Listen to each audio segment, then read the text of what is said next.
ጤና ይስጥልኝ አድማጮቻችን ተመልካቾቻችን እንደምን አላችሁ እንደምን ሰነበታችሁ ግርማ ካሳ ነኝ ይህ ዋሜራ ነው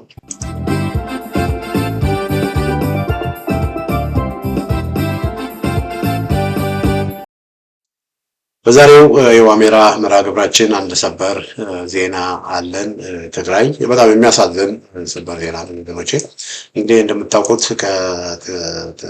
በትግራይ ከፍተኛ ጦርነት አንደኛ ዙር ሁለተኛ ዙር ሶስተኛ ዙር በሚል በተወሰነ መልኩም ደግሞ ሰሞኑን አራተኛ ዙር ጦርነት አንደምታ አካባቢ መደረጉ የሚታወስ ነው በመቶ ሺዎች የሚቆጠሩ ምናልባትም 1 ሚሊዮን ይደርሳሉ ተብሎ ይጠበቃል የትግራይ ወጣቶች የትግራይ ወገኖች በጦርነት ብቻ ሳይሆን በጦርነት በመድኃኒት እጦት በኤችአይቪ በደም ብዛት በስኳር በሽታ የሞቱ በምግብ በረሃብ የሞቱ በጣም ቁጥራቸው ቀላል አይደለም እና በትግራይ ህዝብ ላይ የደረሰው ስቃይና መከራ በጣም የሚያሳዝን እንደ ቀላል ነገር ብልጽግናና ህወሓት በብልጽግናና በህወሓት ምክንያት በእነ ዶክተር ደብረጽዮንና በእነ አብይ አህመድ ምክንያት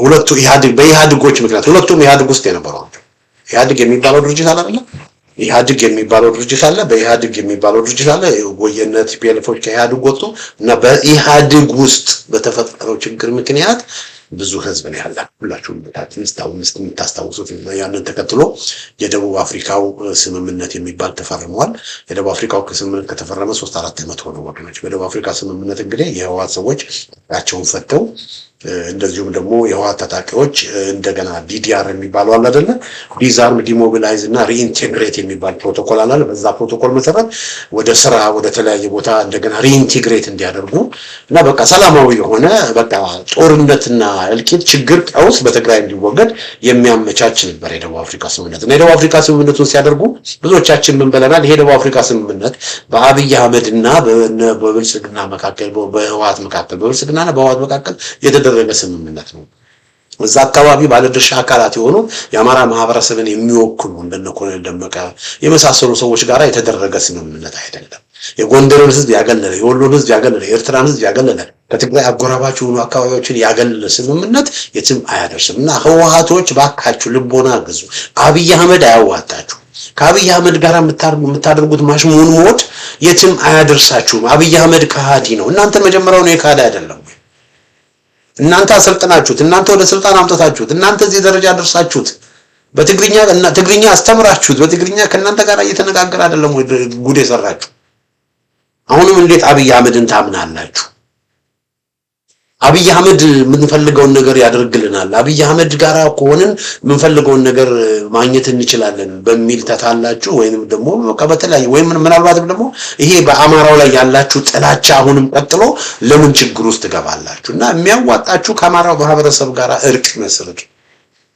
በትግራይ ማህበረሰብና በአማራው ማህበረሰብ መካከል አስተማማኝ ሰላም አስተማማኝ እርቅ እንዲመጣ ስሩ ከአማራው ማህበረሰብ ጋር በተለይ ከጎንደር ከወሎ ህዝብ ጋር የሚያጋጫችሁን ነገሮች ሁሉንም አሸናፊ ያደረገ መፍትሄ ፈልጉልት የትግራይ ሉዓላዊ መሬት ተወሰደ በሚል ይሄ የጭፍንና ጀብደኝነት ምንም የትም የማያደርሳችሁን አቋም አትያዙ በጦርነት የአማራ ማህበረሰብን አንበርክካችሁ የምትፈልጉትን ነገር ማግኘት አትችሉ የአማራው ማህበረሰብ የጎንደርን ህዝብ ማሸነፍ አትችሉ ስለዚህ ወልቃይትን በተመለከተ ጠለምትን በተመለከተ ሌሎችን በተመለከተ በፊትም እዛ አካባቢ ትግሬ ኦሮሞ አማራ ሳይባባል ሰው በሰላም ይኖር ነበር ወደ ድሮ እንመለስ በቃ ወልቃይት የትግሬም ሳይሆን የአማራም ሳይሆን በቃ የነዋሪዎቹ አይሆን ስለዚህ ትግሬ ኦሮሞ ትግሬ አማራ ሳይባባል በወልቃይት ድሮ ትግሬውም አማራውም ተዋልዷል እኮ ወለቴ ነው ተዋልዷል አሁን ወልቃይት ያሉ ሰዎችን ብዙዎቹ ትግሬዎች ትግሬነት አለባቸው አማራን የሚሉትም ትግሬነት አለባቸው ትግሬንን የሚሉትም ደግሞ አማራነት አለባቸው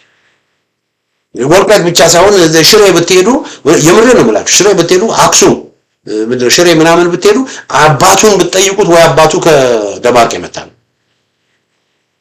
ደባርቅ ያለውን ደግሞ እናቱን ወይም አያቱን ብትጠይቁት ከሽሬ የመጡ ናቸው እና የጎንደር ህዝብና የትግራይ ህዝብ የተደባለቀ ነው በዛ በራያ በኩል ደግሞ የወሎ ህዝብና የትግራይ ህዝብ የተደባለቀ ስለዚህ አንድ ህዝብ ነው አንድ ሆነን ህዝብ አንድ ሃይማኖት አንድ በቃ ብዙ የጋራት ብዙ ታሪኮች ያሉት ህዝብ ቋንቋዎቹ ራሳቸው ትግርኛና አማርኛ ተመሳሳይነት ያላቸው ናቸው ፊደሎቹ አንድ አይነት ናቸው ይሄን አንድ ህዝብ ተፋቅሮ በሰላም እንዲኖር ማድረግ ሲገባ ትግሬና አማራና በሚል ለምን ይሄን ህዝብ ታጣሉታላችሁ ስለዚህ የሚያዋጣው ይሄ ህገ መንግስት ምናምን የምትሉትን ዝባዝንኪ ተውና በቀጥታ ከአማራው ማህበረሰብ ጋር አማራውንም ትግሬውንም አሸናፊ ያደረገ መፍትሄ ፈልጉ ብለን ብዙዎቻችን ስንናገር እነሱ ግን አይሆንም ብለው የአማራውን ማህበረሰብ እንደጠሉ አሁንም በአማራው ማህበረሰብ ላይ ያላቸው ጥላቻውን ይዘው ይገርማቸዋል። እኔ የአማራው ማህበረሰብ ምን እንዳደረጋቸዋል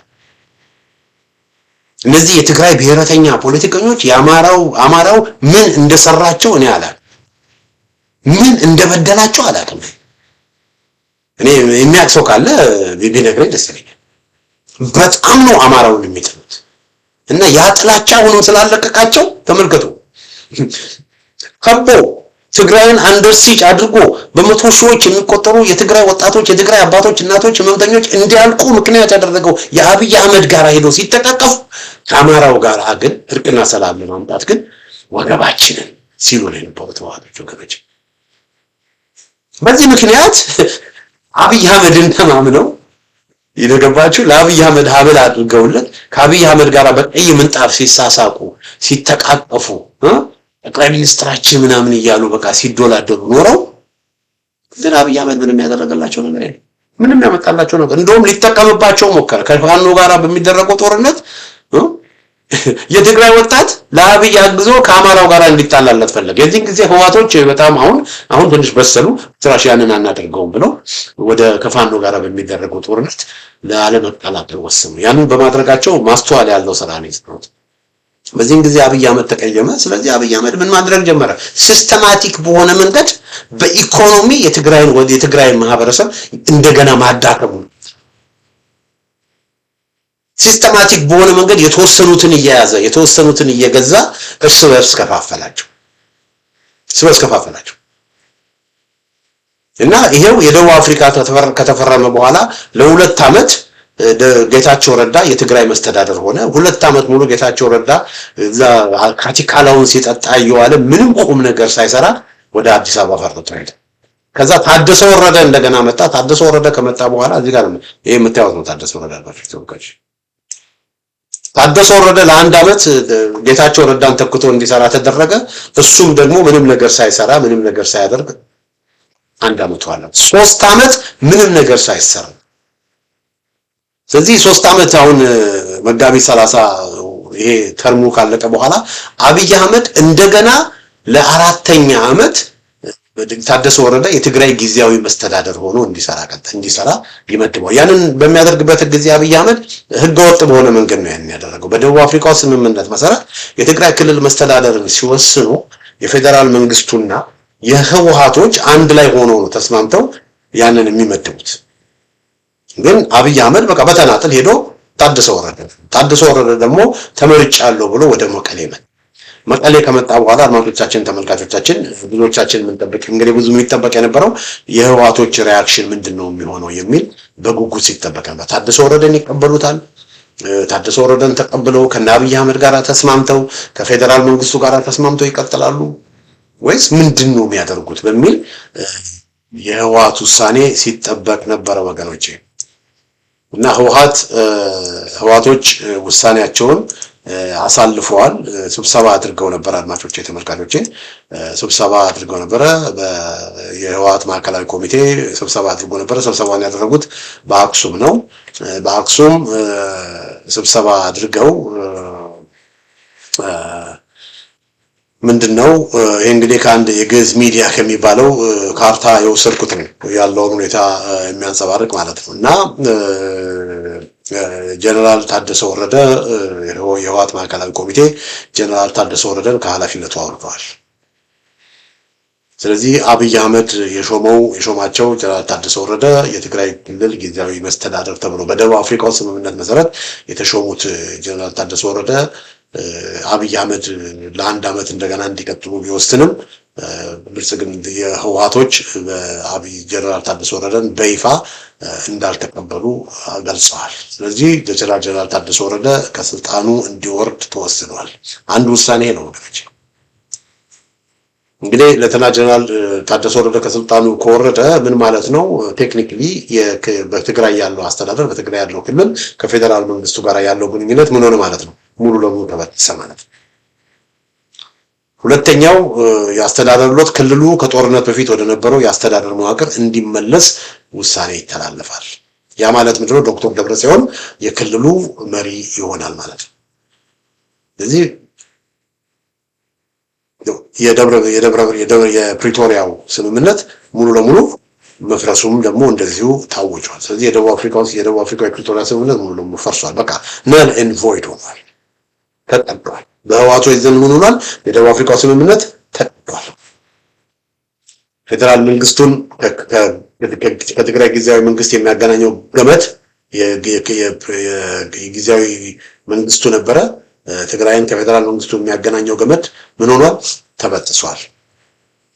እና አገዛዙ ያንን ተከትሎ ወደ ጦርነት ለመግባት ከወሰነ ደግሞ በ39 ድጋፍ በ4 ተቃውሞና በ2 ድምፅ ታቅቦ አገዛዙን በጦርነት ለመመከት የህወሓት ማዕከላዊ ኮሚቴ ወስኗል። ስለዚህ አገዛዙ ማናቸውም እንቅስቃሴ ለትግራይ ገብቶ የጀነራል ታደሰ ወረደን መሪነት እንደገና ለማጽናት እንቅስቃሴ ቢያደርግ ከህወሓት ጋራ ወደ ጦርነት እንደሚገባ ነው እንግዲህ እዚህ ጋር የተገለጸው። እና የህወሓት የጦር አዛዦች ወታደሮች በተለያየ ቦታ ያሉ ትዕዛዝ ለመቀበል ወደ አክሱም እንዲጓዙ መመሪያ ተሰጥቷል። አድማጮቻችን፣ ተመልካቾቻችን እንግዲህ ያለው ሁኔታ ነው። በትግራይ ያለው ሁኔታ ይሄ ነው እና የትግራይ የደቡብ አፍሪካው ስምምነት ፈርሷል። ጌታቸው ወረደ ተቀባይነት የለም። ስለዚህ አሁን የአብይ አህመድ መንግስት የፌዴራል መንግስቱ ትግራይ ላይ ባጀት መልቀቅ አለበት፣ ኔትወርክ መለቀቅ አለበት፣ ምንድነው ባንክ አገልግሎት መሰጠት አለበት፣ የተለያዩ ነገሮች መደረግ አለባቸው። እንደገና የመንግስት መስሪያ ቤቶች በመቀሌ ያሉ የመንግስት መስሪያ ቤቶች አሉ። እነዚህ የመንግስት መስሪያ ቤቶች ሁሉ እንቅስቃሴ ማድረግ አለባቸው። ስለዚህ ያ ሁሉ ምንድን ነው የሚሆነው? ህወሓቶች ምንድን ነው የሚያደርጉት? ያንን ሁሉ እንግዲህ ያን የሚያደርጉት ምናልባትም ከወርቅ ከሽሬ ከተለያየ ቦታ ካገኙት ከወርቅ ሽያጭ እንደዚሁም ከዚህ በፊት ካከማቹት ገንዘብ ምናልባት አንዳንድ የስራ ማስኪያጃ ሊኖራቸው ይችላል። አሁን እንዳለው አሁን ያለው ሁኔታ አሁን ከፌዴራል መንግስቱ ጋር ግንኙነታቸው ቢበጠስ ኦልሬዲ በአንዳንድ አካባቢዎች በናቅፋ መገበያየት ጀምረዋል። ስለዚህ ልክ ያኔ እንደነበረው ያኔ በጦርነቱ ጊዜ ትግራይ አንደር ሲጅ እንደነበረችው እንዳያለፈው ጊዜ ጉዳት ላይ ያመጣ ይችላል። ለምን አትሊስት አሁን ብዙ ነገሮችም በኤርትራ በኩል ይገባሉ። አሁን ሙሉ ለሙሉ ትግራይ አንደር ሲጅ አይደለችም። በኤርትራ በኩል ከኤርትራ ጋር አሁን ጽምዶ የሚባል ነገር ስለመጣ ከኤርትራ ጋር ግንኙነት ስላለ ብዙ ነገሮች ከኤርትራ ይገባሉ፣ ወደ ኤርትራ ይወጣሉ። እንደ ድሮ ሙሉ ለሙሉ መድኃኒትም ሌሎች ነገሮች ካስፈለጉ ወደ በኤርትራ በኩል ሊገባላቸው ይችላል። ግን ከዚህ በፊት የነበረው የፌዴራል ባጀት የፌዴራል ድጎማ አይደርሳቸውም፣ እስካሁንም አይደርሳቸውም ነበር። በነገራችን ላይ ነዳጅ የመሳሰሉ ነገሮችም አይመጣላቸውም፣ እስካሁንም እየሄደላቸው አልነበረም እና ብዙም በቅርብ በአጭር ጊዜ ውስጥ ብዙም ሜጀር የሆነ ነገር ጉዳት ላያደርስባቸው ይችላል። ኢን ዘ ሎንግ ተርም ግን ትልቅ ጉዳት ነው የሚያደርስባቸው እና አብይም የሚያደርገው ምንድነው? በኢኮኖሚ የኢትዮጵያ አየር መንገድ የጌታቸው የታደሰ ወረደን እንትን ምንድነው አመራር የማይቀበል ከሆነ ህወሓት በቃ ይሄ አሁን ያለውን በትግራይ ያለውን የደብረጽዮንን መንግስት ኢሌጂቲሜት እና ህገወጥ አድርጎ ስለሚቆጥረው የትግራይ የኢትዮጵያ ኤርላይንስም በዛ አካባቢ እንቅስቃሴ እንዳያደርግ ያግዳል። በቃ ብዙ ነገሮች በቃ ወደ ተቀረው ኢትዮጵያ የሚወስዱት ነገሮች በሙሉ ይዘጋሉ።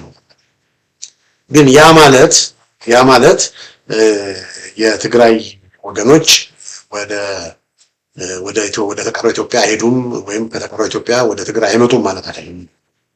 አሁን ምንድነው ያለው? አንደኛ ደረጃ አብዛኛው በተለይ በአማራ ክልል ያሉ አካባቢዎችን የሚቆጣጠረው ፋኖ ነው። ስለዚህ ፋኖ በሚቆጣጠርበት አካባቢ ወደ ትግራይን የሚያዋስንና ፋኖ የሚቆጣጠርበት አካባቢ የሚያዋስኑ ቦታዎች ካሉ በዛ መስመር ሰዎች ወደ ትግራይ መግባት መውጣት ይችላሉ። ስለዚህ በዛም ረገድም እንደዚሁ ለመመላለስም ካስፈለገ በተለይ የህወሓት አገዛዝ ጠብጫሪ ሆኖ በአማራው ክልል ላይ ጦርነት እስካልከፈተ ድረስ የትግራይ ሰዎች በፋኖ በሚቆጣጠርባቸው አካባቢዎች ወደ ትግራይ መግባት ይችላሉ፣ ከትግራይም ደግሞ መውጣት ይችላሉ። ስለዚህ ከተቀረው ኢትዮጵያ ወደ ሌላው አካባቢ የመምጣትና የመሄድ ነገር ከዚህ በፊት እንደነበረው ሙሉ ለሙሉ ላይስተጓጎል ይችላል። ስለዚህ ብዙ ነገሮች እንደ በፊቱ ላይሆኑ ይችላሉ። ግን የታደሰ ወረደ አለመኖር ከትግራይ ህዝብ ጋራ ትግራይ ህዝብ ላይ የሚያስከትለው አገዛዙ ያንን ምን እንደምክንያት ተጠቅሞ ብዙ ጉዳት ለማድረግ ሊሰራ ይችላል። እንግዲህ አንዱ ይሄ ነው ወገኖቼ፣ በጣም አሳሳቢው ነገር ይሄ ነው። ይሄን ውሳኔ ነው ያሳለፉት። በጣም ድራማቲክ የሆነ በጣም ሜጀር የሆነ ውሳኔ ነው። እንግዲህ ይሄን ውሳኔ በሚያሳልፉበት ጊዜ ሌላው አንድ በጣም ትንሽ የከነከነኝና ልብ ልንልበት የሚገባው ነገር ምንድነው? አድማጮች የአክሱም የህወሓቶች ስብሰባቸውን ያደረጉት በአክሱም እና አክሱም የህወሓት ማዘዣ መቀመጫ የሆነች ይመስላል። እና እንግዲህ ትልቁ ጥያቄ የምነሳው ነው፣ ለምን ህወሓቶች ለምንድን ነው የሚያደርጉት እንቅስቃሴ ላይ መቀሌ ላይ ማድረግ ያልፈለጉበት ምክንያት አለ? ለምን አክሱም ላይ ይሰበሰባሉ? ለምን መቀሌ ላይ ይሰበሰባሉ? ያ ራሱን የቻለ ትንታኔ የሚያስፈልገው። ታደሰ ወረደ መቀሌ ላይ ታደሰ ወረደ ነው ያለው። ታደሰ ወረደን ራሱ በቁጥጥር ስር መዋል አልቻለም። በሌሎች አካባቢዎች ያሉት ጀነራሎችና አዛዦች ወደ አክሱም እንዲመጡ ነው የታዘዙት። ስለዚህ ከዚህ ምንድን ነው የምንማረው? ይቅርታ አድማጮች፣ ይቅርታ፣ በጣም ይቅርታ። እና ከዚህ ምንድን ነው የምንማረው? የሆነ አንድ የሚያመላክት ነገር ያለ ይመስለኛል።